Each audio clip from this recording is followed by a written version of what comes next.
Hello বন্ধুরা, কেমন আছেন সবাই? আশা করি সবাই খুব ভালো আছেন। আমি আজকে আছি আপনাদের সাথে চঞ্চল কুমার পাল।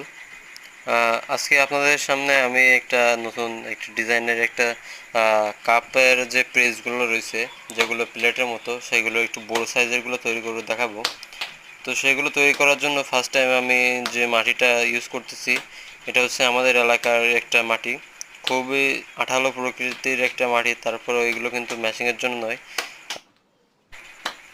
তো সেইগুলো তৈরি করার জন্য কিন্তু আমি মাটিটাকে খুবই সুন্দরভাবে ফাটিয়ে নিচ্ছি। কারণ এই মাটিটা যতই আমি এরকমভাবে ফাটিয়ে নেব, ততই কিন্তু এটাতে আঠালো ভাবটা সুন্দরভাবে চলে আসবে। দেখতে পাচ্ছেন স্ক্রিনে কিন্তু আপনারা যে মাটিটা কতটা স্মুথ একটা ফিনিশিং চলে আসছে। এই ফিনিশিংটা আসার পরে কিন্তু মাটিটা দেখতে সুন্দর দেখায়, এবং এই মাটিটা কাজ করার জন্য উপযোগী হয়ে যায়।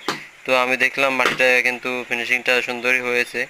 আর এর ভিতরে কোনো তো এর ভিতরে যদি কোনো ধরনের বাতাস থাকে সেহেতু কিন্তু এগুলো তৈরি করা যায় না।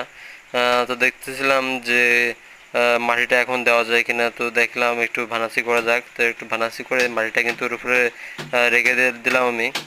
তো সবাইকে একটা কথা বলার যে যারা এখনও পর্যন্ত সাবস্ক্রাইব করেন, তারা কিন্তু আমাদের চ্যানেলটিকে সাবস্ক্রাইব করে পাশে থাকা বেল আইকনটি অবশ্যই প্রেস করে রাখবেন। আর অনেক সাবস্ক্রাইবাররা কিন্তু সাবস্ক্রাইব করেননি, যার কারণে কিন্তু আমি লাইভে গেছি, অনেকবার আপনাদের রিকোয়েস্ট করেছি।